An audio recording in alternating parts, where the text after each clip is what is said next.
Tá aparecendo a tela para todo mundo aí? Tá, né? Para mim tá ok. E o áudio tá chegando, beleza? Beleza, tranquilo.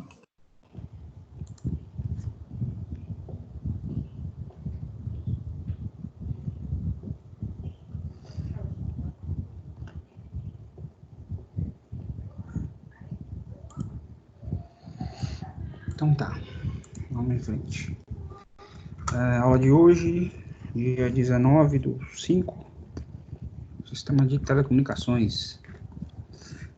Na aula passada a gente viu comunicação por fibra ótica. Os conceitos básicos aí de comunicação por fibra ótica. E hoje a gente vai tratar sobre comunicação via satélite. Só os conceitos básicos também, só as noções iniciais aí da comunicação via satélite. Lembrando que eu estou seguindo o conteúdo que está no livro, disponibilizado para vocês pela instituição, o livro base, que é o que está no portal. Estou seguindo a mesma linha de desenvolvimento do livro. Beleza?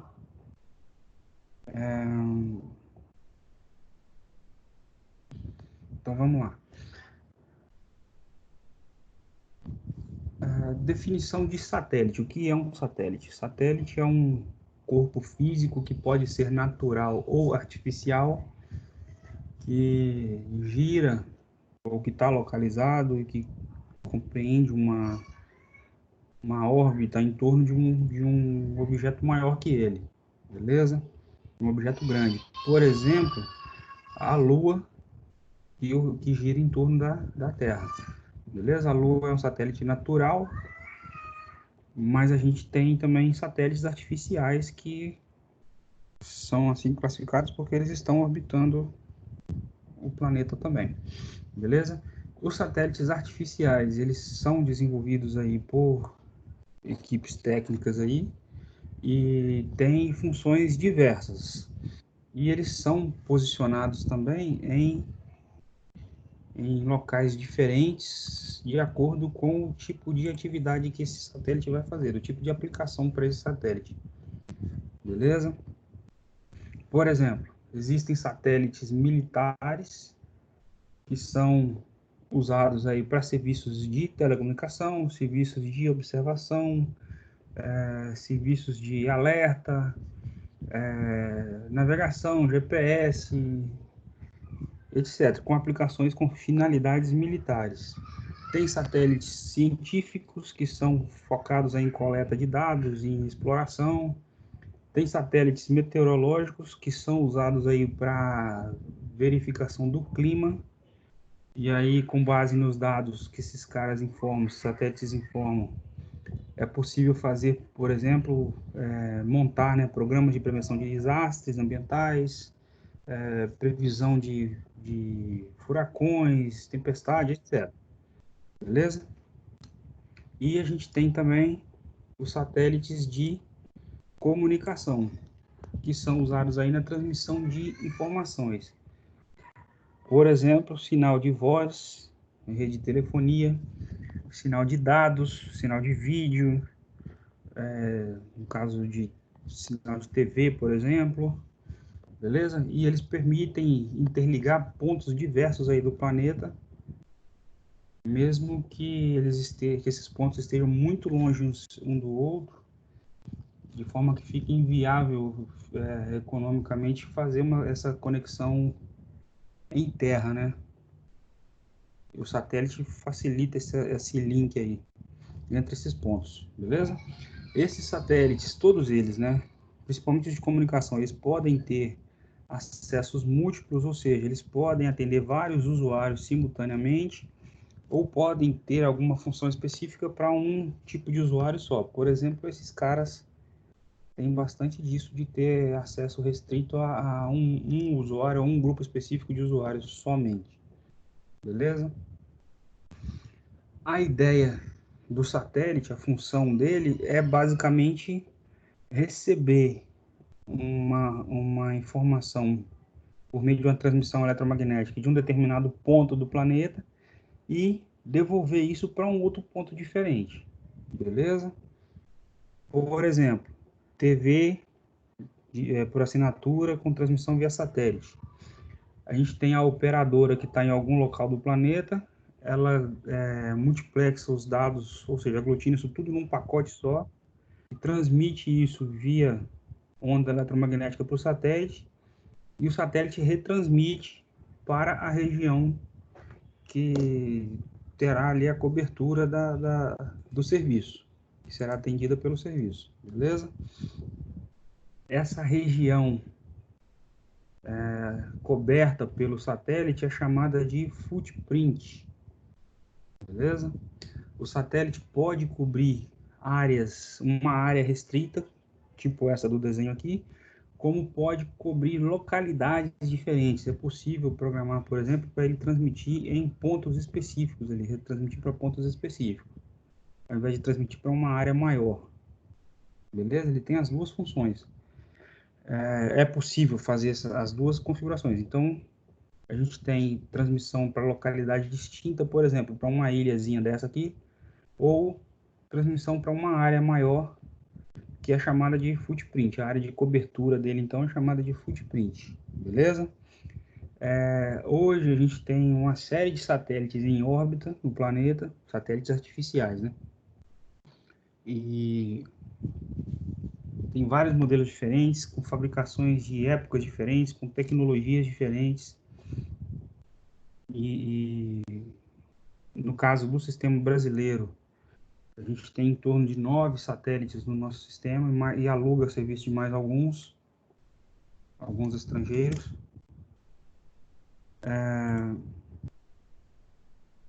Tem gente pedindo para entrar. Aí foi. Um exemplo, esses dois carinhas aqui, que são os satélites Boeing 601 e 702, e esse cara também, são satélites que são modelos de satélite usados pela operadora Star One Embratel, que faz parte do sistema de satélite brasileiro, atualmente em órbita. Beleza? Existem diversas diferenças entre eles. Por exemplo, esse cara, quando ele está com as placas totalmente abertas, ele chega a aproximadamente 26 metros de uma ponta a outra. Já esse cara chega a 40. E tecnologia interna também tem diferença de um para o outro, porque são lançados em épocas diferentes, e à medida que vai evoluindo a tecnologia, os mais novos aí vêm com mais recursos, né? Beleza? Tem diferença de peso também.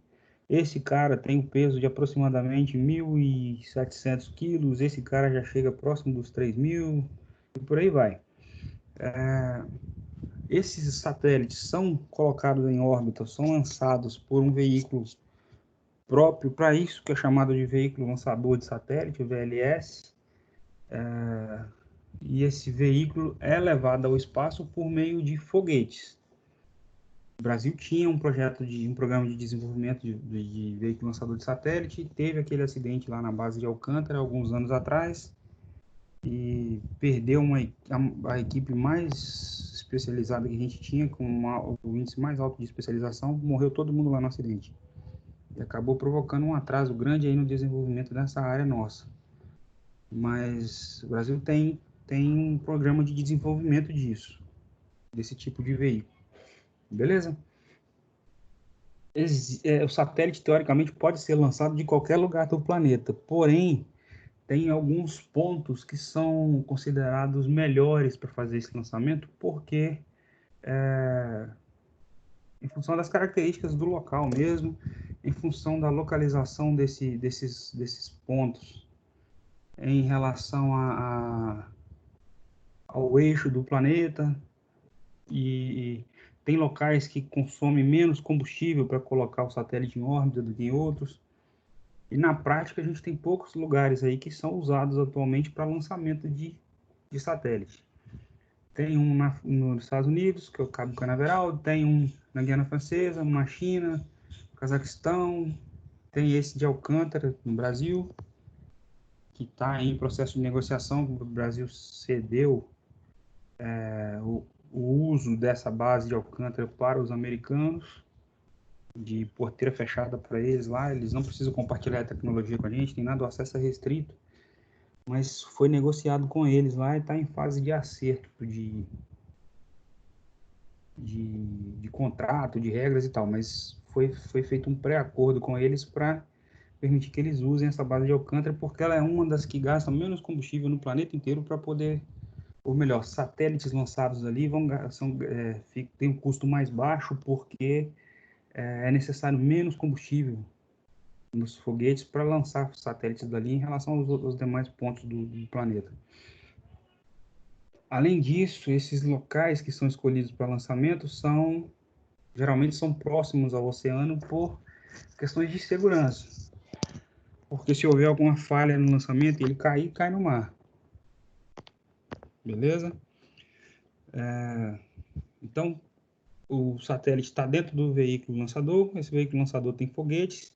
Depois que esse cara é lançado a uma certa altitude, os foguetes se desprendem, soltam no veículo lançador e depois esse satélite acaba de chegar na órbita que ele vai ficar por meio de motores próprios, e aí ele inicia o processo de abertura para antenas, para transmissão, painel solar, para captação do sol, para recarregar as baterias,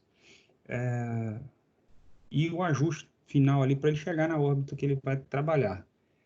Essa operação leva alguns dias, dependendo do tipo de satélite que for lançado, leva alguns dias para acontecer, até ele estar 100% operacional. E vida útil desses caras também varia de acordo com a tecnologia do satélite, mas o fator principal é o combustível que esse satélite transporta. Quando acaba o combustível dele, ele deixa de ser operacional. E, geralmente ele é deslocado para uma outra órbita mais afastada, para liberar o espaço, e é abandonado. Beleza? Aqui tem um exemplo, uma plataforma de lançamento. O foguete vai aqui, o veículo lançador com foguete, bonitinho. Aqui tem alguns tipos de veículos lançadores. Beleza? Tem gente pedindo para entrar. Foi. Tá. Depois que ele é lançado por esses caras, ele será posicionado em pontos específicos em relação ao planeta Terra. E aí ele vai cumprir determinadas órbitas. Beleza? A órbita, então, é um caminho, um trajeto, uma trajetória que esse objeto vai fazer quando ele está girando ali ao redor do planeta, ao redor de outro objeto. Sempre mantendo a mesma distância fixa. Beleza? No caso dos satélites artificiais, eles mantêm a órbita com ajustes do próprio sistema de navegação dele e também usando a gravidade do planeta para controlar essa altitude do satélite em relação ao planeta. Beleza? Existem diversos tipos de órbitas e são classificados em 3 grupos. As órbitas que são consideradas baixas, que têm alturas aí aproximadas de 2.000 quilômetros da superfície terrestre. Satélites que estão nessa órbita geralmente desenvolvem velocidades muito altas, em torno aí de 28.000 quilômetros por hora. Como essa velocidade é muito alta, ele leva pouco tempo para dar a volta no planeta, ou para completar a órbita dele, né? E em função disso, um ponto específico no planeta consegue ter comunicação com esse satélite por pouco tempo, aproximadamente 10 minutos somente. Depois ele perde o alcance, ou perde a visada, né, do satélite. Beleza? Mas por ser uma órbita mais baixa, ela gasta menos combustível para ele chegar na posição. É um sistema, digamos assim, mais barato. Existe o grupo que compreende as órbitas de média altitude, e aí ele fica entre 5.000 e 15.000 quilômetros da superfície do planeta. Satélites que estão nessa órbita permitem comunicação com um ponto específico do globo dentro da área de cobertura dele por cerca de 2 horas aproximadamente, dependendo da altitude que ele tiver. E tem a órbita que é chamada de geoestacionária. Essa órbita é posicionada sobre a linha do Equador e o satélite leva praticamente 24 horas para completar uma volta em torno do planeta. Na verdade, ele é posicionado de forma que ele vai girar junto com o planeta. Então, se a gente pegar um ponto específico da superfície terrestre para comparar a posição do satélite, ele está praticamente parado ali em cima daquele ponto. Beleza? Então, ele permite a cobertura daquela região ali por praticamente 24 horas. É a condição ideal, digamos assim.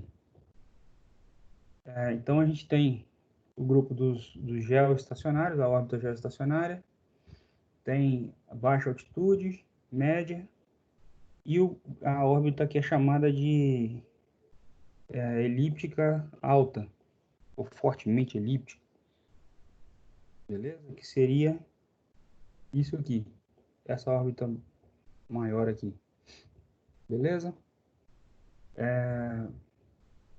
Aqui tem diferenças de altitude para cada um deles.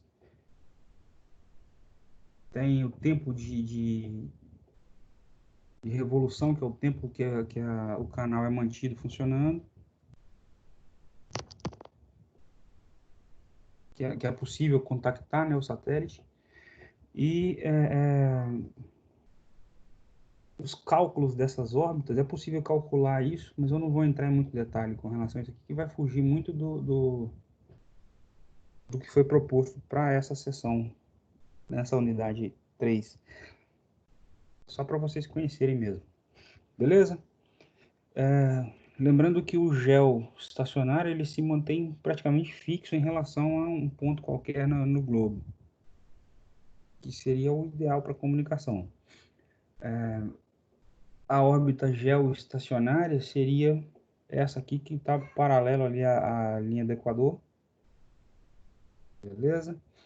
E o satélite vai girar praticamente na mesma velocidade do globo, então ele mantém, ele está sempre sobre uma determinada região aqui do planeta. A órbita equatorial, né, que é a órbita que ele vai seguir, que é o geoestacionário. Beleza? Então vamos para frente. Aqui tem um mapa com os principais satélites aí em órbita hoje no planeta. Tem quase todos eles aí. A gente tem em torno de 5.000 e poucos, acho que tem esse dado aqui para frente, 5.000 e poucos satélites em órbita hoje no planeta, sendo que somente 2.000 deles estão operacionais. Mas essa informação é meio difusa aí na internet ainda, porque tem contradição de uma fonte com a outra ali, mas a informação está variando em aproximadamente 2.000 satélites ativos, e o restante já foi desativado porque acabou o combustível deles, ou por algum outro motivo qualquer, eles foram descartados. Mas eles estão lá em órbita ainda. Beleza? Tá aqui. Existem cerca de 5.200 satélites em órbita, e aproximadamente 2.000 deles ainda estão operacionais. Existem diversos projetos aí de lançarem mais satélites para fazer uma cobertura maior. Tem um projeto da SpaceX, que é daquele Elon Musk, que é o dono da Tesla, que ele tem um projeto ambicioso aí de garantir, ele quer conseguir montar um sistema de cobertura total do planeta com internet banda larga em qualquer ponto do globo. E para isso eles estimam que vão precisar colocar em órbita cerca de 42.000 satélites, só para fazer essa função dele, para atender essa empresa. Beleza? Eles já colocaram em órbita 40 satélites e 36 deles estão operacionais. Os outros eles perderam contato com o satélite, não responde. E eles têm a plano aí de colocar em torno de 42.000 satélites em órbita. Aqui tem um histórico de evolução aí do sistema de satélites. A ideia de usar a órbita geoestacionária para colocar satélite para comunicação, para transmissão de informação. Os conceitos iniciais aí foram desenvolvidos em 45, bem recente, né? O primeiro satélite foi lançado pela União Soviética em 57, e aí a gente vai seguindo até chegar nesse cara. Obviamente depois disso aqui já teve mais lançamentos, né? Mas esse aqui, alguns de vocês devem lembrar desse cara. Foi uma rede de satélites que foram lançadas para permitir serviço de comunicação móvel. Eram aparelhos tipo aparelho celular que tinha uma antena grande e ele teria cobertura em locais remotos aí do planeta por transmissão via satélite. Acabou que não foi muito para frente por questão de custo. Mas esses satélites, alguns deles ainda estão em órbita e estão operacionais ainda. Beleza? Tá. Na comunicação via satélite, o que a gente tem, basicamente? Tem uma estação rádio base, uma RBS ou ERB, para transmissão. Tem o satélite, propriamente dito, que é que vai receber essa onda eletromagnética e vai retransmitir para um outro ponto qualquer. E do outro lado a gente tem uma outra estação rádio base que vai receber esse sinal de volta do satélite. Esse link de subida aqui, que é da transmissão do sinal, partindo de uma estação terrestre ou estação terrena, é chamado de uplink. E a volta é chamada de downlink. Não necessariamente as duas trabalham, elas não são obrigadas a trabalhar na mesma frequência, beleza? E obviamente para trocar a frequência desses caras, o satélite tem que ter algum processo, alguma capacidade de processamento aí e modulação para transportar esse cara de uma frequência para outra. Por que que geralmente eles não têm a mesma frequência? Para permitir operações simultâneas, beleza? Então, por exemplo, é possível montar um link de subida e um link de descida para essa estação e a mesma coisa para o lado de cá. Para que haja essa via de mão dupla aqui, a subida e a descida tem que trabalhar com frequências diferentes. Beleza? Geralmente, na média, o tempo que o sinal leva para sair de uma estação terrestre para chegar no satélite geoestacionário, esse tempo varia um pouco, mas ele está em torno de 135 milissegundos, 10 a menos 3, beleza? E a descida, a mesma coisa. Então, se a gente quiser fazer uma comunicação dessa estação com essa, de forma que uma transmita informação para outra e receba de volta a resposta, vai levar em torno de 540 milissegundos. Por quê? A informação vai lá no satélite, desce, volta e vem para ele de volta. Beleza? Ao passo que se isso fosse feito visada direta, aí a comunicação seria, o tempo necessário para cada trajeto desse, para cada percurso desse, seria em torno de 25 milissegundos. Obviamente dependendo da distância, né? Entre elas. Beleza? Tá, esse caminho todo aqui, que é saindo de uma antena transmissora, vai para o satélite, volta para a antena receptora, é chamada de enlace. Beleza? Os enlaces, então, os enlaces de satélite são formados aí pelo uplink e pelo downlink, que é o link de subida, o link de descida, e fechando o caminho, né, para permitir transmissão e recepção de duas ou mais estações terrestres aí via satélite, beleza? O enlace de subida é chamado de uplink, o de descida é chamado de downlink. O uplink é quando a transmissão é iniciada numa antena terrestre, uma antena terrena, terrestre. E o downlink é quando a transmissão está partindo do satélite. Então, esse cara transmitiu um sinal para esse. A subida daqui para lá é uplink. O que vai descer do satélite para esse cara é o downlink. Beleza? E aí, por isso mesmo, que a gente que esses dois caras, o uplink e o downlink, trabalham com frequências diferentes. Por quê? Ele pode mandar uma informação aqui e pode estar recebendo outra ao mesmo tempo. Para isso funcionar, elas têm que ter frequências diferentes. E para o lado de cá, a mesma coisa. Beleza? Essas frequências, ou esses canais aí de transmissão ou recepção, são divididos em grupos, que são chamados de banda de frequência. Beleza? Para o caso de transmissão via satélite, a gente tem algumas bandas de frequências aí, as principais são essas. A banda L, que trabalha com uplink nessa faixa de frequência aqui, aproximadamente, e o downlink nessas 3 faixas de frequência. Percebam que as frequências são diferentes, para permitir que ele receba, a mesma estação receba e transmita informação simultaneamente. A banda L, atualmente, ela é usada para serviços de sensoriamento, beleza? A outra banda é a banda C, que foi uma das primeiras a ser usada para transmissão de sinal de comunicação. A uplink tem essa faixa e o downlink tem essa faixa. Beleza? A banda C ainda é bastante usada. Hoje ainda é uma das mais usadas para transmissão de sinais de comunicação. E ela tem algumas vantagens aí, que ela tem sofre pouca interferência de chuva,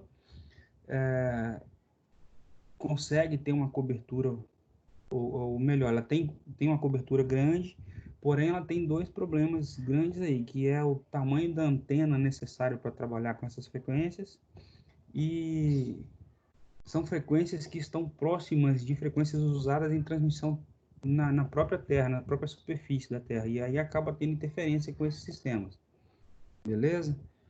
Por ser uma frequência ser um sistema mais antigo, ele ainda trabalhava com a faixa de frequência relativamente baixa em relação às mais novas. E aí ele precisa eles têm esse problema de interferência com sistemas terrestres aí, porque eles estão em frequências próximas e acabam um interferindo no outro. Mas ela ainda é bastante usada. Tem ainda a banda X, que ela é usada para serviço militar no Brasil, por exemplo, né? Em outros países também ela tem outras atividades lá, mas no Brasil ela é usada para serviços militares. Tá nessa faixa aqui de uplink, nessa faixa de downlink, beleza? Tem essa banda, que é uma das mais usadas atualmente para transmissão de sinais de comunicação, para televisão, para telefonia, é uma das mais usadas. Ela trabalha na casa dos gigahertz, tá bem acima dessa faixa, a frequência é bem acima dessa banda aqui, da banda C, né? Beleza?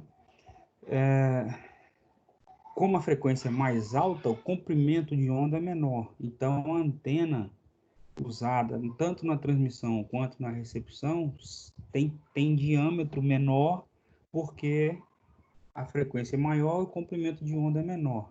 Beleza?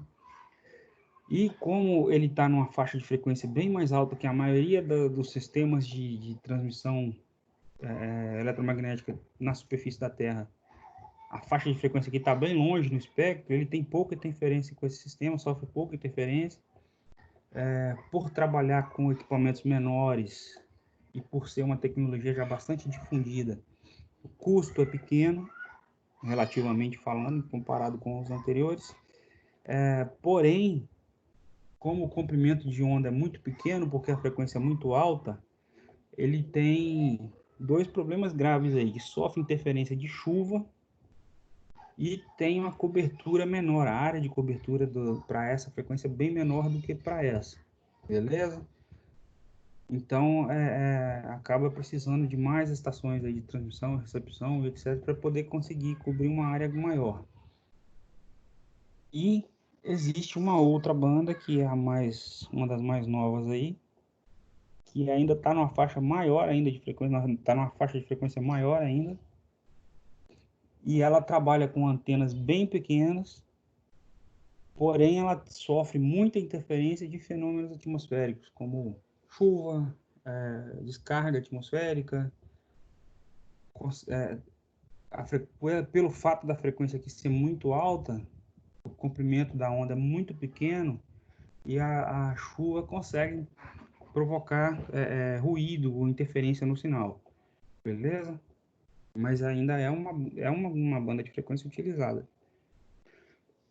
Existem outras, tá? Essas aí são as principais. Tem outros exemplos aqui de bandas usadas para sistema de radar, para sistema de TV e satélite, são essas quatro, sendo que essa aqui é a mais usada e essa aqui também é bastante usada no Brasil, né? Tem outras aqui dentro, uma outra distribuição aí, para telefonia móvel, por exemplo, usa essas duas bandas, beleza? E para transmissão de sinal de TV, de sinal de rádio, geralmente está dentro desse grupo aqui.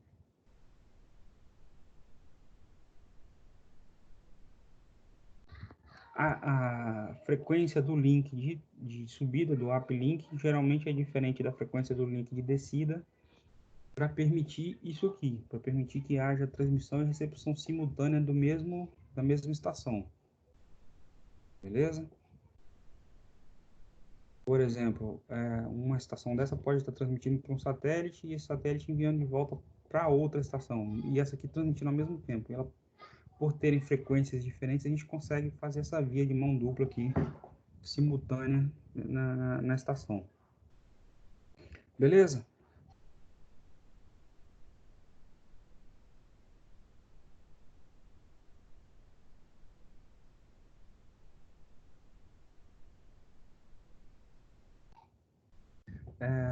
Vamos continuar.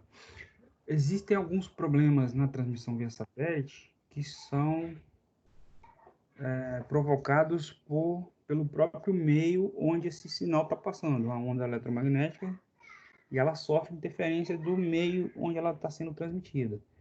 E essa interferência costuma provocar atenuação, vai reduzir a amplitude do sinal. Tem alguém pedindo para entrar, só um segundo.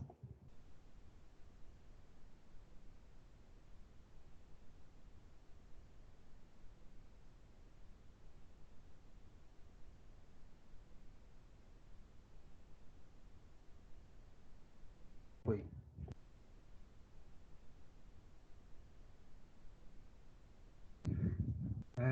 Essa atenuação pode ser provocada por diversos fatores. Fatores atmosféricos, os gases atmosféricos podem interferir, podem provocar difração, etc. Pode interferir pode reduzir a potência do sinal que está sendo transmitido. Tem questão de temperatura, interfere, chuva, interfere. Acho que são os três principais. O percurso também, onde que esse sinal está fazendo, também interfere. Dependendo do percurso, pode haver interferência, porque vai provocar refração do sinal. E aí a gente tem aquela situação parecida com o que a gente viu lá com fibra ótica, que a gente tem frentes de onda chegando atrasada uma em relação à outra e pode provocar atenuação ou redução da potência do sinal. Tem ainda cintilação, que pode ser provocada aí por problemas, por turbulência na ionosfera e na troposfera, que são camadas da atmosfera do planeta. Beleza? Então a gente tem esses fatores que podem interferir, que geralmente são calculados aí são previstos, né, de causadores de atenuação do sinal. Beleza? A perda que o enlace sofre, a atenuação que ele sofre, é medida por esse cara, em relação ao sinal-ruído. O que significa isso aqui? Ele faz uma comparação entre a potência do sinal original e a potência do sinal que está sendo recebido lá na ponta depois de sofrer a atenuação. Beleza? Quanto mais alto for a relação sinal-ruído, mais limpo é o sinal, menos atenuação ele está sofrendo. Beleza? Então, esse aqui é um dos principais parâmetros para se calcular a atenuação que o enlace pode sofrer. Essa atenuação é dividida, ou pode ser dividida em grupos aí, tem como mensurar esses caras, ou pelo menos aproximar. Então, a gente tem, por exemplo, perda provocada no espaço livre, tem como calcular isso, beleza? E aí, aqui, a gente tem a distância entre transmissão e recepção, e o comprimento de onda, ou seja, a frequência do sinal interfere ou tem relação indireta aqui, tem relação direta, né, inversamente proporcional aqui com a perda, beleza? Quanto maior for a frequência, menor é esse cara, menor é a perda no espaço livre, beleza? Esse cara pode ser medido também em decibéis, porque ele está fazendo comparação de sinais, né? De sinal de transmissão com sinal de recepção, ele está fazendo a proporção entre eles. Então, a gente consegue fazer essa medição em decibéis também. Beleza? Existe um grupo, uma classe de perda que é provocada pelos gases atmosféricos. A gente tem as camadas atmosféricas aqui dentro, beleza?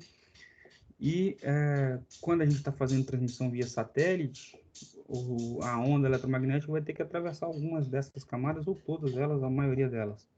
E ele vai sofrer atenuação aqui dentro também por causa dos gases que estão aqui dentro, beleza? Esses gases formam camadas, e essas camadas podem chegar a 650 quilômetros de altura, beleza? E isso causa atenuação no sinal também, dependendo da frequência, dependendo da altura, ele vai provocar atenuação também. E tem como calcular isso, eu vou mostrar o cálculo ali para vocês depois. Beleza? Além disso, a gente tem interferência aí provocada por descarga atmosférica, de tempestade, tem interferência provocada por chuva, chuva forte, chuva moderada, chuva leve.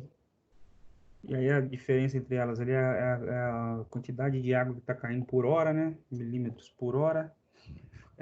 Nível de oxigenação atmosférico também interfere. Vapor d'água na atmosfera também interfere. E aqui a gente tem a relação entre frequência e atenuação. O eixo vertical é a atenuação. Quanto maior for a frequência, maior a interferência ou maior a atenuação que esse sinal vai sofrer, provocado por essa galera aqui. Beleza? Nos gases atmosféricos, a gente tem perdas, e essas perdas podem ser calculadas por essa regrinha aqui. Beleza? Ela leva em consideração, perdão, ela leva em consideração a ligação que seria digamos assim, avisada direta, que é a ligação zenit ou zenit. Essa informação zenit seria a ligação, o eixo imaginário perpendicular partindo do topo do ponto de observação. É um eixo vertical partindo do topo do ponto onde a gente está observando, no caso da antena. E aí, a partir desse cara, ele vai calculando. A gente tem ângulos diferentes dependendo da posição do satélite em relação à antena. E conforme esse ângulo varia, a interferência que os gases atmosféricos provocam no sinal também interfere, ela também vai variar. Beleza? Tem como calcular essa interferência, então, essa perda em função dessa inclinação também. Ok? Aqui tem um exemplo, a comparação de atenuações diferentes provocadas pelos gases em função da frequência. À medida que vai aumentando a frequência aqui no eixo horizontal e no eixo vertical, a gente tem a atenuação, partindo de 10 a menos 3 dB por quilômetro e vai aumentando. Beleza? Essa linha cinza, claro aqui, está representando a atenuação provocada pela umidade. A linha cinza escura é esse cara, né? Está representando a atenuação provocada pela combinação dos gases e da umidade, beleza? E a linha preta representa a atenuação provocada pelos gases. Então a gente vê que tem uma relação direta aqui entre frequência e os gases da atmosfera, quanto que esses caras vão provocar de atenuação no sinal que está sendo transmitido. Beleza? Além disso, a gente tem perdas provocadas pela chuva. E tem como calcular isso também. Eu não estou entrando em muitos detalhes desses cálculos, porque acaba fugindo um pouco da proposta inicial aí da disciplina, mas tem como calcular isso detalhadamente. Beleza? O problema da chuva, para ter noção, é o seguinte: quanto maior for a frequência do sinal que está sendo transmitido, menor é o comprimento de onda. E pode acontecer desse comprimento de onda ter dimensões próximas das dimensões da gota d'água da chuva. Beleza? Quanto mais próximo forem essas duas dimensões, essas duas informações, as duas medidas, maior é a atenuação que a chuva vai provocar na transmissão do sinal. Vamos repetir. Quanto mais o comprimento de onda se aproximar da dimensão da gota da água da chuva, mais interferência aquele sinal vai sofrer da chuva. Beleza? Ou seja, frequências que estão links que trabalham com frequências muito altas sofrem mais interferência da chuva. E aí, para calcular a atenuação provocada pela chuva, um dos parâmetros necessários aí é a intensidade de precipitação, que é medida em milímetros por hora, é a quantidade de chuva por hora, de água que está caindo por hora, beleza?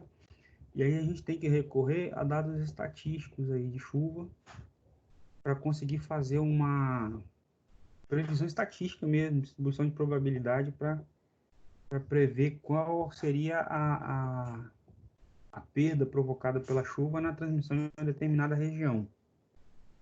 Beleza? Para calcular isso, uma das formas, um dos caminhos de calcular isso seria essa equação aqui.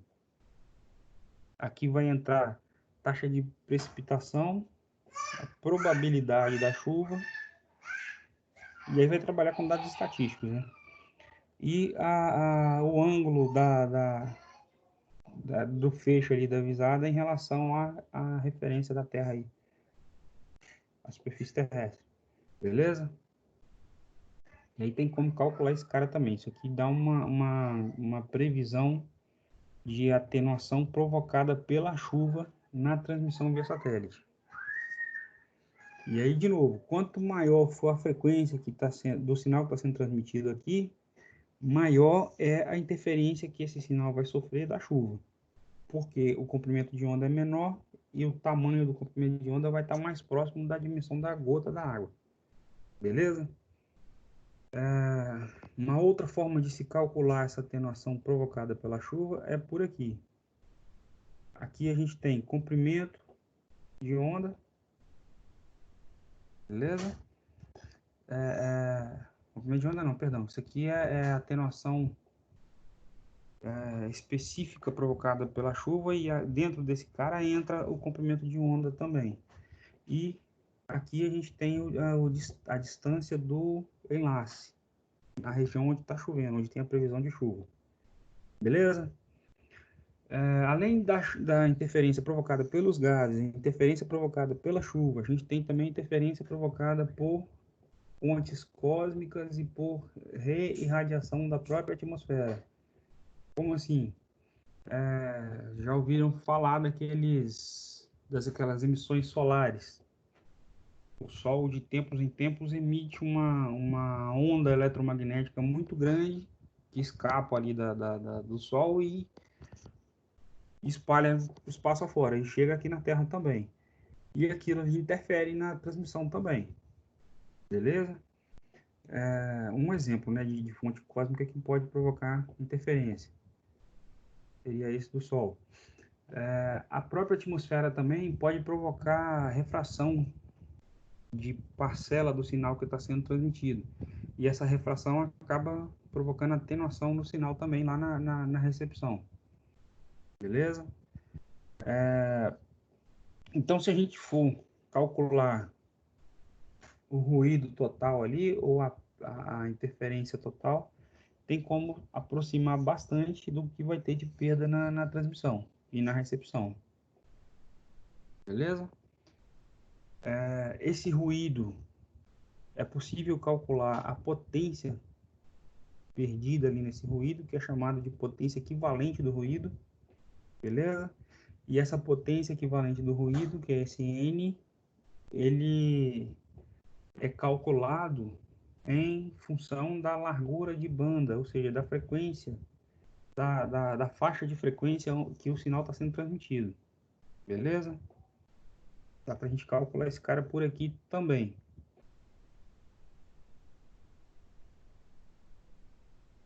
Então, na transmissão via satélite, a gente tem perdas que podem acontecer na própria superfície terrestre, perdas ali no cabo, perda na antena,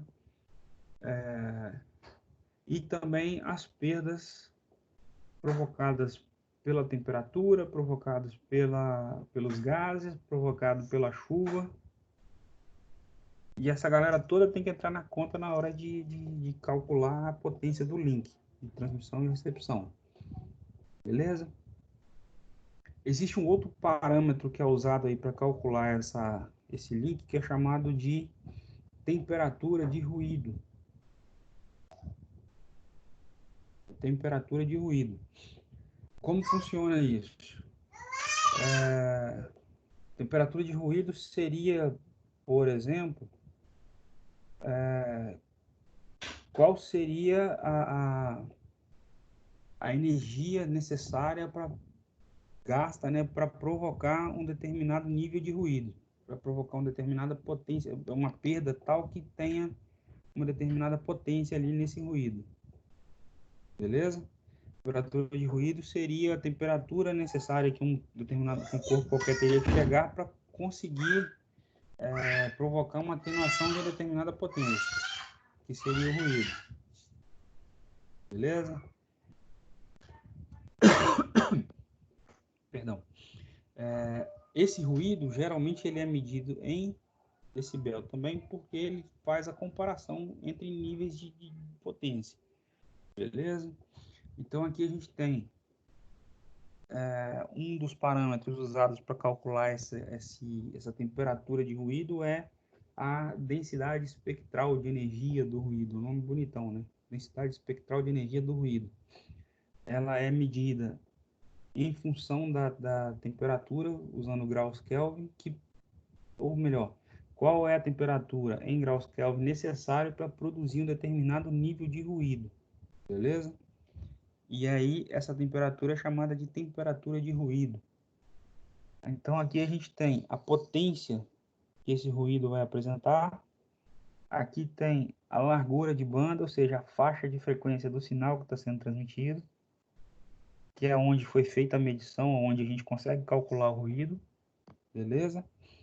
Aqui tem uma constante que vale 1,38, constante de Boltzmann, vale 1,38 vezes 10 a menos 23 joules por Kelvin.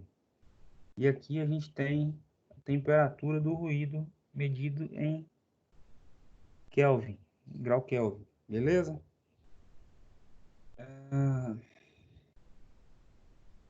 Então vamos de novo. O nível de ruído percebido no link de transmissão, de recepção, no canal de comunicação ali via satélite, ele está relacionado então com a temperatura de ruído. essa temperatura de ruído, ela é provocada pelos elementos que constituem o canal, ok? A ideia desse cara, então, seria, temperatura de ruído seria a temperatura equivalente, necessário, numa fonte de ruído qualquer, para que essa fonte de ruído consiga produzir o mesmo nível de ruído medido lá no receptor. Beleza? Densidade espectral a gente já viu como calcula. É esse cara. Ela pode ser calculada por aqui. É a constantezinha de novo, vezes a temperatura em grau Kelvin. Beleza? Então, é possível a gente distribuir os elementos ali do sistema de transmissão e recepção em grupos diferentes, ou melhor, distribuir o ruído provocado, ou os ruídos provocados por agentes diferentes em grupos diferentes, em função da temperatura que esses caras têm, temperatura de ruído. Beleza? Uma outra forma de entender o que seria a temperatura de ruído seria a potência equivalente a qual um resistor passivo dissiparia, seria a mesma potência que um resistor passivo estaria dissipando, beleza? Em uma determinada temperatura. Qual a temperatura que esse resistor deveria chegar para dissipar uma determinada potência? Isso ali é a temperatura de ruído. No caso, essa potência aqui seria de interferência de ruído no sinal que está sendo transmitido. Beleza?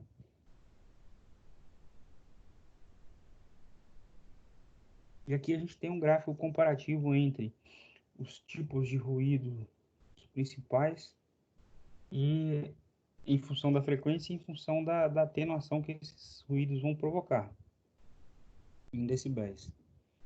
Beleza?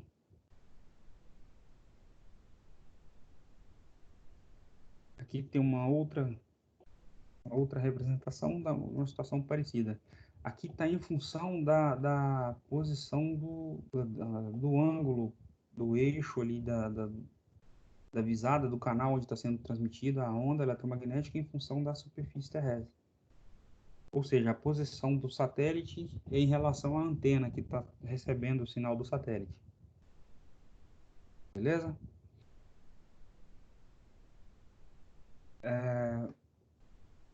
O problema maior aí, ele é percebido, a interferência, a atenuação é mais percebida ou é mais importante no sistema de recepção. A gente tem a antena que está recebendo esse sinal do satélite.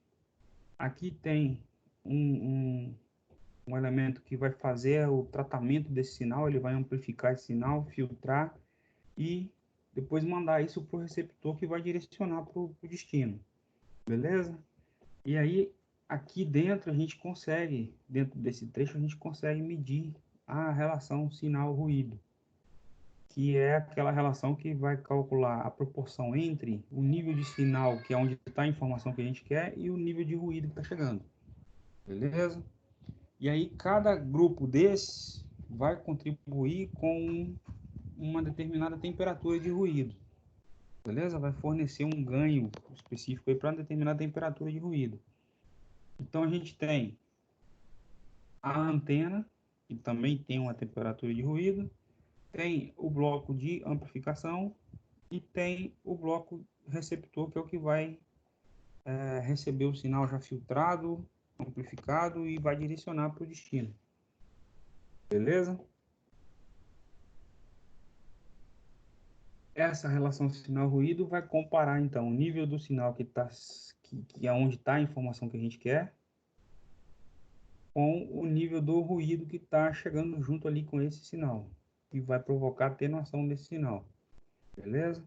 E a ideia é, quanto maior for a relação sinal-ruído, menor é a influência desse ruído no sinal. Ou seja, mais limpo está o nosso sinal. Beleza?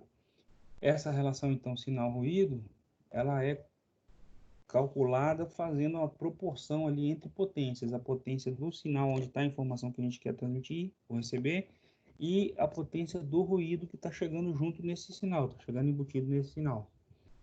E aí, por isso, dá para a gente calcular esse cara usando a escala logarítmica também, medida em decibel também. Beleza?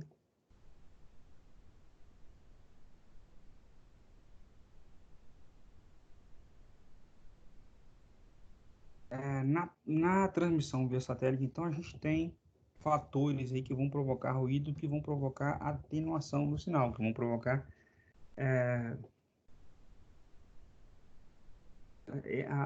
vai mexer na proporção desse cara, né, da relação sinal-ruído. Um deles é a temperatura de ruído da antena, beleza? Dá para a gente calcular com essa equação. Isso aqui vai levar em consideração a temperatura do céu, a perda na antena e a temperatura de referência. Aqui a gente tem temperatura do sistema, que vai somar a temperatura da antena, a temperatura de cada um daqueles trechos aqui do processo de transmissão, beleza? Por exemplo, aqui a gente tem a temperatura da antena, tem a temperatura do conjunto, beleza? Esse cara, então, vai acrescentar ruído no sinal, esse cara também vai acrescentar ruído, e lá na frente a gente vai fazer a medição, então, entre nível do sinal que está sendo recebido e nível do ruído que está chegando junto com esse sinal. A perda da antena, ela pode ser calculada fazendo o inverso do ganho da antena. Vocês já viram lá umas 2 ou 3 aulas para trás aí que a gente tratou um pouco sobre antenas, que a antena apresenta um determinado ganho para o sinal, beleza? E a perda que a antena possui, então, pode ser calculada fazendo o inverso desse ganho, ok?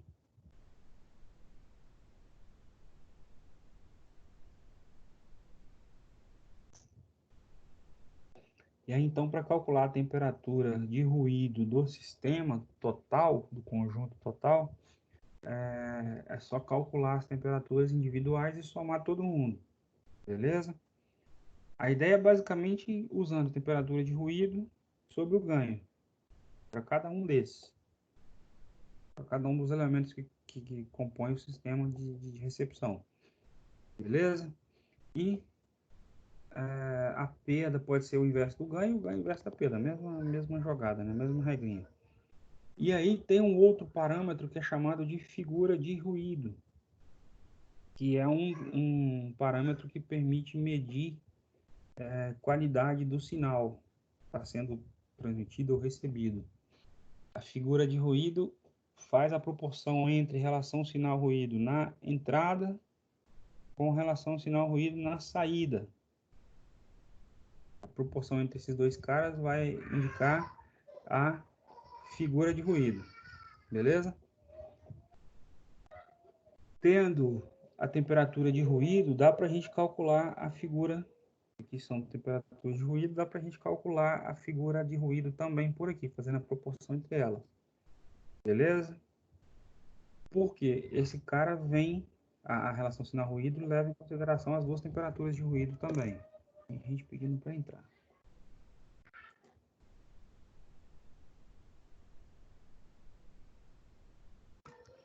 Eu estou tentando evitar usar a dedução de fórmula, mas tem hora que não tem jeito. Beleza? Então, com relação a perdas, essas são as causas principais de perdas que a gente tem numa transmissão via satélite. Perdas provocadas pelos gases atmosféricos, perdas provocadas pela temperatura, perdas provocadas pela chuva, beleza? São as fontes principais de perda. E tem como calcular a perda desses caras em função do parâmetro que é chamado de temperatura de ruído, que é característico de cada tipo de elemento que participa do processo ali que compõe o link, beleza? Cada um deles vai apresentar uma determinada temperatura de ruído, e a partir dessa temperatura de ruído desses caras dá para a gente calcular a atenuação que cada um desses vai provocar no sinal que está sendo transmitido e recebido.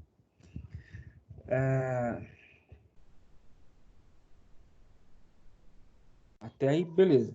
Existe uma outra divisão que é feita nos satélites, que são chamados de satélites repetidores, que são, eles vão receber o sinal de uma determinada antena, de uma determinada estação terrestre. Um grupo específico lá que trabalha com, é chamado de repetidor regenerativo.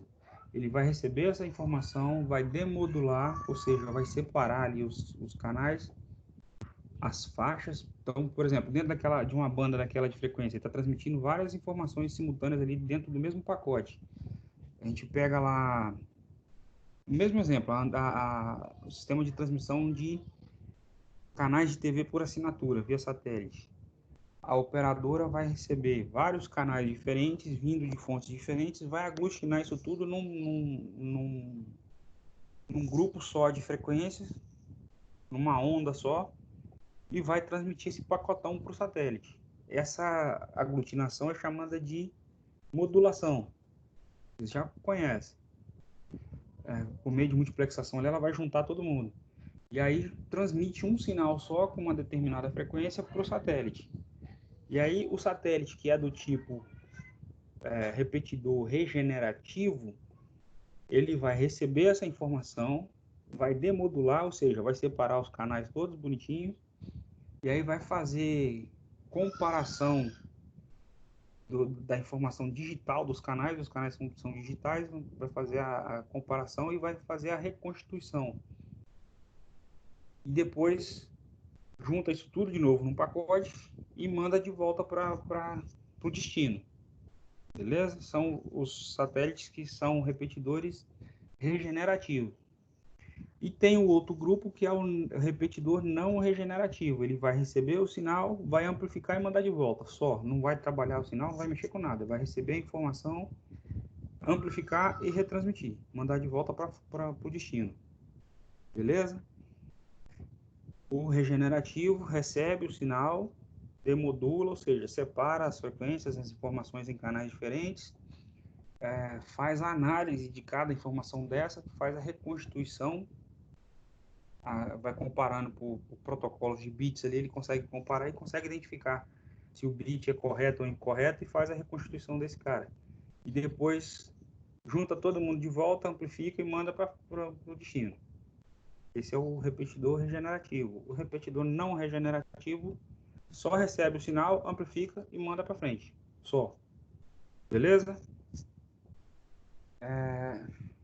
Esses protocolos aí de acesso para o satélite, eles são feitos basicamente, esse acesso para o satélite é feito basicamente com esses três tipos de padrões aqui de transmissão. Beleza?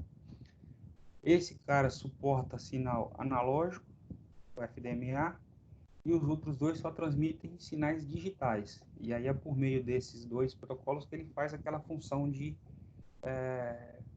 receber, dividir as informações em canais diferentes, reconstituir os bits e modular de volta e mandar para frente. No FDMA, a transmissão pode ser feita de forma analógica também. Beleza? E aí a modulação, na verdade, não é modulação nesse caso aqui, ela é multiplexação. Ele vai somando sinais, frequência, soma todo mundo e forma um pacotão. No caso ali, a multiplexação feita por frequência, divisão de frequência. É como se pegassem, por exemplo, chega uma informação com uma determinada frequência, e logo depois, no canal 2, chega uma informação com outra frequência diferente. Depois, no canal 3, uma outra informação com uma terceira frequência diferente. Ele junta todo mundo e faz uma fila e manda essa fila toda para frente. Beleza? Só que ele faz a divisão por frequência. Os canais, então, são separados aí um do outro por frequência. Beleza?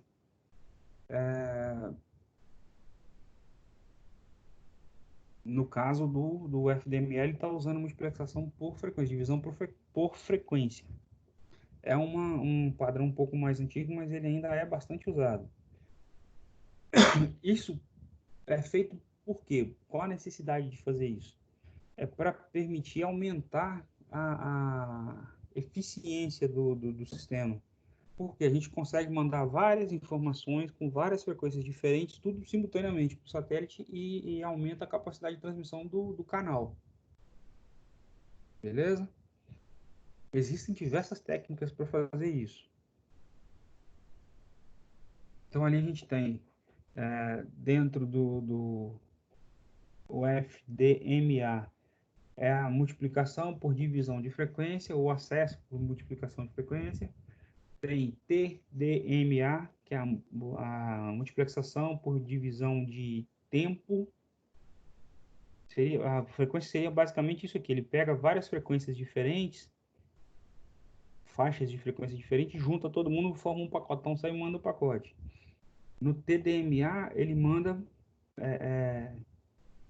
informações diferentes em instantes de tempos diferentes. Ele considera, por exemplo, dentro de uma determinada faixa, um determinado período, ele sabe que nesse instante aqui tem um canal, no instante seguinte tem outro, no instante seguinte tem outro, então ele já manda informações diferentes por canais diferentes, fazendo a divisão por tempo.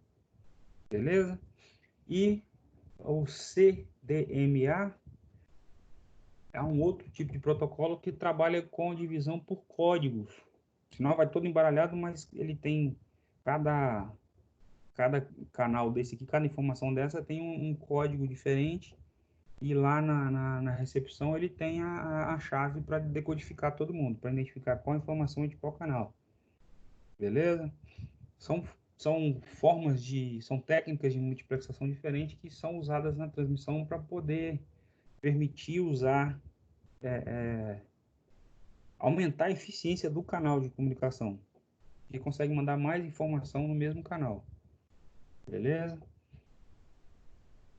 Então, no FDMA, ele faz a multiplexação por divisão de frequência, e aí ele pega dentro da faixa de frequência, por exemplo, do uplink, dentro da banda de frequência, ele divide isso ali em vários subgrupos ali, cada grupo desse vai uma informação diferente, beleza? Então ele tem, por exemplo, canal de voz, tem mandado dentro de uma determinada partição, de uma determinada divisão, aí ele faz multiplexação em FM, canal de voz. Tem canal de vídeo que vai numa outra partição, e assim sucessivamente. Ele divide em grupos ali dentro da faixa, e cada grupo desse é uma informação diferente. Beleza? Isso a gente analisando dentro do espectro de frequência, né? Na banda de frequência do canal que está sendo transmitido, ele distribui ou divide essa banda em partições. E aí dentro de cada partição dessa vai uma informação diferente. Lá na transmissão, na estação rádio base transmissora, ele junta isso tudo numa frequência, num pacote só, num canal só, e manda todo mundo pro satélite. E aí lá no satélite, se for do tipo regenerativo, ele vai abrir isso aqui e vai analisar um por um para comparar se a sequência de bits está certa ou não, e se precisa reconstituir o bit ou não. Depois ele multiplexa tudo de novo, amplifica e manda para frente. Beleza? Se for o satélite não regenerativo, ele vai pegar esse pacote, amplificar e mandar para frente. E lá na recepção se vira para identificar isso aqui depois. Ok? E aí lá no final, na recepção, ele vai chegar o pacotão do FDMA e vai distribuir todo mundo de novo, dividir todo mundo de novo nas partições, e aí ele consegue identificar a informação que ele precisa ali dentro de cada partição dessa. No satélite do tipo regenerativo, ele recebe esse pacotão, faz a demultiplexação, ele separa os pacotes e analisa um por um, para saber se o bit está certo ou não, se precisa regenerar o bit ou não, recompor o bit ou não. Como que é feito isso? Tem diversas técnicas para fazer isso, mas é basicamente usando uma análise de estatística. Ele tem alguns bits de controle, e aí ele consegue, usando esses bits de controle, ele tem a referência para saber qual deveria ser o próximo bit ou a sequência de bits, e saber se aquilo ali está certo ou não. E aí ele consegue identificar um bit errado ou um bit certo. Além disso, ele usa estatística para poder definir se o bit da sequência ali está certo ou não, beleza? Tem cálculo para isso. Eu não vou entrar em muito detalhe disso aqui não, porque já começa a fugir também. Mas tem cálculo para identificar ali a probabilidade do bit estar certo ou não. Se ele identificar que o bit não está certo, ele interfere nesse bit, recompõe o bit e junta no pacote de novo e manda para frente. Beleza? Dentro dessa análise aqui, uma das principais regras que ele vai seguir aí é: o bit vai estar certo se tanto no se ele tiver certo nos dois, no uplink e no downlink, ou então se tiver um erro nos dois, né? Se ele tiver errado no uplink, tiver errado no downlink, ele vai chegar certo lá na recepção. Se ele tiver errado em um e certo no outro, vai chegar a informação que ele está errado, ele tem que recompor. E assim sucessivamente. Beleza? Essa parte começa a entrar muito na análise de dados, que já começa a fugir do foco dessa disciplina. Mas a ideia básica dela seria mais ou menos isso aqui. Dá para vocês terem uma ideia de como que é feito isso lá. No satélite que é do tipo não regenerativo, ele não vai fazer nada disso aqui. Ele vai receber o sinal, vai amplificar e mandar para frente, só. E lá na recepção se vira para tratar o sinal e identificar o que está acontecendo. Beleza?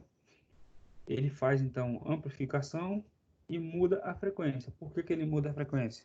A frequência de uplink é diferente da frequência de downlink. Ele vai pegar aquele sinal, vai modular para a frequência de descida e manda para frente um abraço. Lá embaixo ele se vira para separar isso.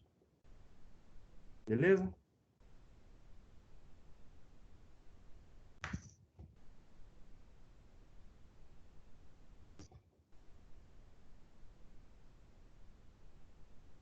E aí lá na estação terrestre, na ponta onde vai receber a informação, ele vai usar alguns algoritmos ali para identificar esses bits que estão certo ou errado, se, de acordo com a probabilidade estatística e com os bits de controle, ele consegue identificar se a informação está certa ou não, se o bit está certo ou não. E no caso do satélite regenerativo, ele faz isso lá em cima e já manda a informação correta. Beleza? Bom, o conteúdo do livro morre aqui. Dessa sessão aí de transmissão via satélite morre aqui. Obviamente isso aqui está muito superficial, porque o foco da disciplina é só passar para vocês os conceitos básicos desse sistema. Não vai aprofundar, senão a gente teria que começar a entrar em protocolos, analisar alguns algoritmos, sequência de bits, e aí já começa a complicar bastante, que não é o foco dessa disciplina. Beleza? Assim como faço nas outras aulas, a orientação é vocês entrarem, acessarem o material depois, dar uma lida na unidade lá no livro de novo, e se tiver dúvida a gente vai conversando, pode mandar a informação, a mensagem, o que for, a gente vai conversando. Vocês têm meus contatos, a gente vai conversando. Tem 3 exercícios no final do livro, no final da sessão, 3 da unidade 3 para vocês fazerem, que eu coloquei aqui no material. Ele diz lá: a Lua é um satélite natural que orbita em torno da Terra. O satélite artificial, que é um objeto criado pelo homem, também pode orbitar ao redor da Terra. A Lua está a uma distância de 38.440 quilômetros da Terra. Pouquinho, né? E quando a gente está no período de lua cheia, as noites ficam mais claras. Por que tem essa diferença? São a posição dela dentro da órbita que ela faz. Ao longo do tempo ali, a posição dela vai mudando de acordo com a órbita que ela está seguindo.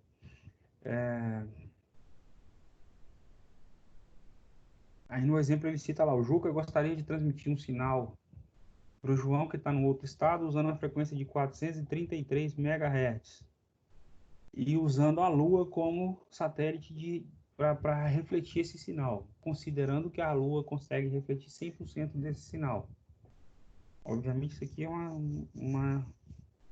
na prática isso não acontece, mas para a gente fazer a análise aqui, vamos considerar que a Lua consiga refletir 100% do sinal originado na Terra e que não haja perdas na atmosfera.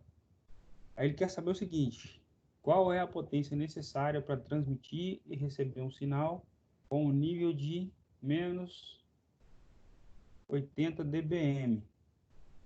dBm é a cálculo de potência em decibel. dB é quando a gente está comparando um nível de sinal com o outro, fazendo a proporção entre eles. Quando a gente está calculando a potência de um equipamento qualquer, por exemplo, ela é medida em relação a 1 miliwatt, que é o valor de referência, aí a unidade é dBm. Então ele está dizendo o seguinte: qual é a potência necessária para transmitir e receber um sinal de volta usando a Lua como satélite, considerando que a Lua reflete 100% desse sinal e que não tem perda na atmosfera. E a Lua está a 38.440 km da Terra. Quer saber qual é a potência necessária para transmitir e receber com nível de menos 80 dBm. É só a fórmula. Aqui ele calcula a atenuação provocada pela distância, beleza? Aqui tem distância, tem o comprimento de onda. E aí depois é só somar todo mundo. O comprimento de onda é a velocidade da luz sobre a frequência. Frequência 433 MHz. Velocidade da luz 3 vezes 10 à oitava. Fazendo o cálculo, então, comprimento de onda 0,7. Substituindo isso aqui, colocando a distância aqui, a gente chega numa atenuação provocada pela distância de 196 dB. 196,8. A potência do enlace total é a potência de transmissão mais a perda, no caso aqui, a perda provocada pela distância. Atenuação provocada pela distância. Beleza? Então, como ele quer saber qual é a potência de transmissão, é só passar esse cara para lá e passar a recepção para cá. A nossa fórmula vai ficar assim. Aí é só substituir todo mundo e um abraço. Resolvido o problema. Tranquilo para fazer isso aí, né?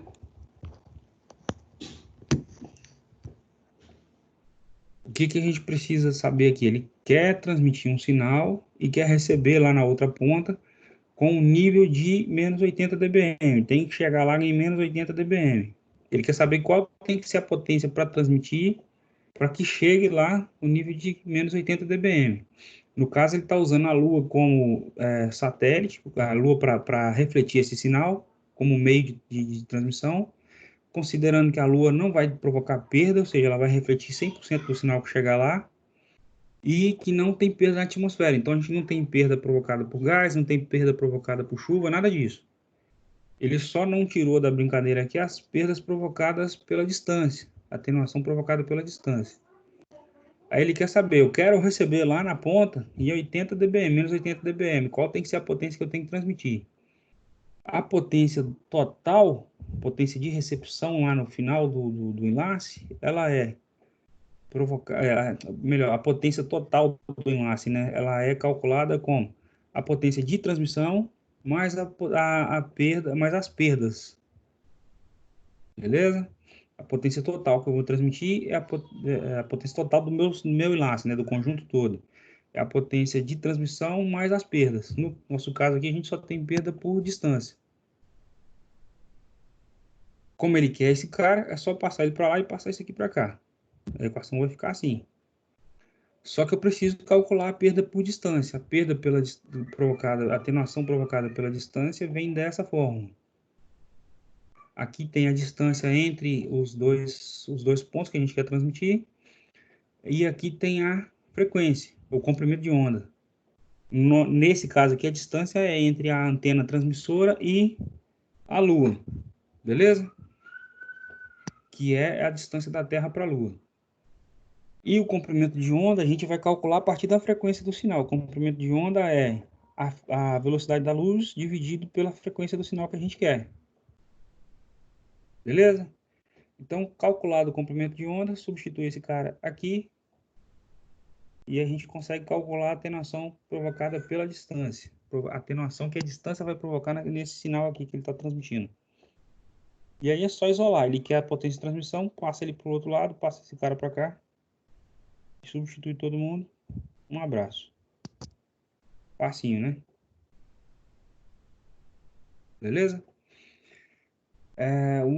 A outra questão, especialmente na parte de pesquisas científicas, os satélites contribuem com áreas de astronomia, astrofísica, ciências da Terra, atmosfera e clima. Com relação aos satélites meteorológicos, é possível obter imagens de cobertura de nuvens, que são utilizadas para prever frentes frias, geada, furacão e chuva. A partir da previsão desses fenômenos naturais é importante para a agricultura e principalmente para ajudar a reduzir o número de vítimas em desastres provocados por esses fenômenos. Beleza? Aí ele quer saber o seguinte, nas afirmativas abaixo, qual delas é a correta? Dessas aqui, qual é a correta? A órbita polar significa que o satélite se encontra no plano do Equador, certo ou errado?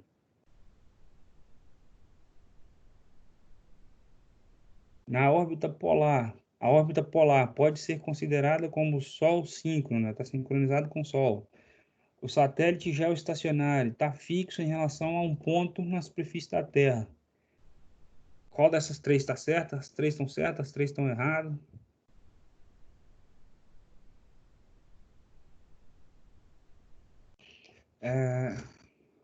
Facinho também. Se é só pegar o material de hoje da aula aqui, a gente já consegue responder. Ou do próprio livro também vocês vão conseguir responder. A órbita polar não está no plano do Equador.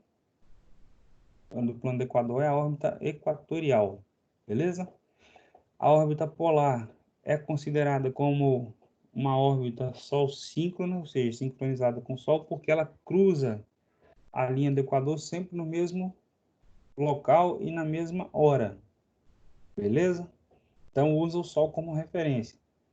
E satélite geoestacionário fica fixo em relação a um ponto na superfície da Terra, porque ele gira junto com a Terra, ele está na mesma posição o tempo todo em relação a um ponto de referência.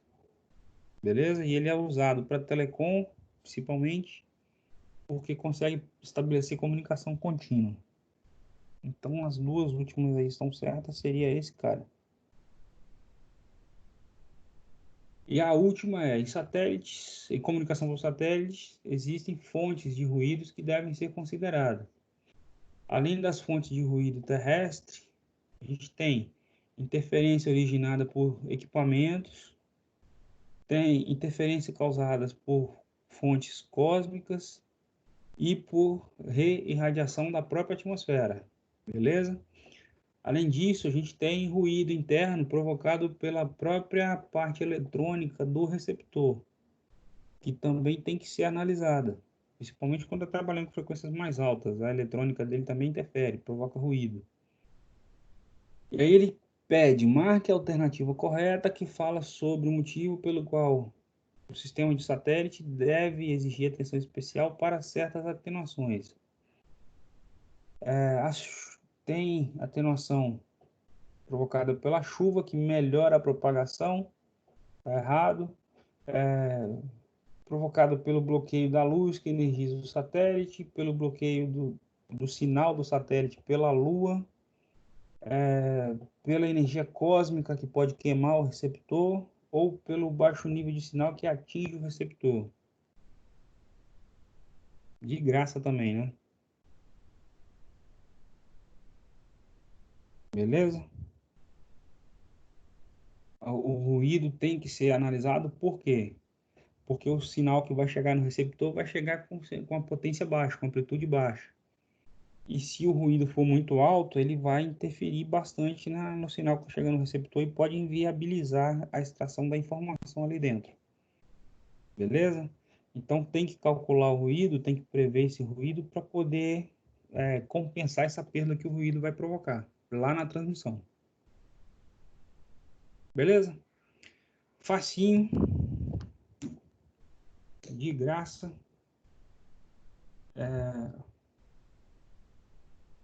O conteúdo do livro morre aqui nessa sessão.